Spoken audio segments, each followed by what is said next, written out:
حدیث حضرت ابو ہریرہ سے، اور یہ متفق علیہ صرف بخاری کی نہیں ہے، بخاری جمع مسلم. لا یؤمن احدکم حتی اکون احب الیہ من والدہ وولدہ والناس اجمعین. تم میں سے کوئی شخص مومن نہیں ہو سکتا جب تک کہ میں اسے محبوب تر نہ ہو جاؤں، اپنے باپ سے بھی، اپنے بیٹے سے بھی، اور تمام انسانوں سے.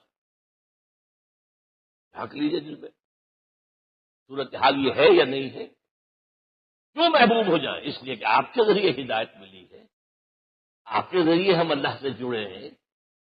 اور آپ کو معلوم ہے دنیا میں کوئی شاہ ہدایت نہیں، نعمت نہیں ہے جب تک کہ نعمت ہدایت نہ ہو. اگر صحت اچھی ہے، ہدایت نہیں ہے، تو بدماشیاں کریں گے، کیا کریں گے؟ آپ کو معلوم ہے صحت اچھی جو ہے تو جا کے کھپے گی. اگر ہدایت نہیں ہے، اگر دولت ہے ہدایت نہیں، کیا کریں گے؟ گلچھرے اڑائیں گے، عیاشیاں کریں گے، لوگوں پر اپنی دولت کا روب گاڑیں گے.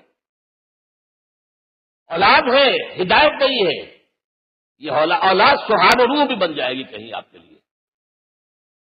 کوئی شے نعمت نہیں ہے جب تک کہ نعمت ہدایت نہ ہو. اور ہدایت ہمیں ملی محمد رسول اللہ صلی اللہ علیہ وسلم کی. تو آپ سے بڑھ کر محبوب کون ہوگا؟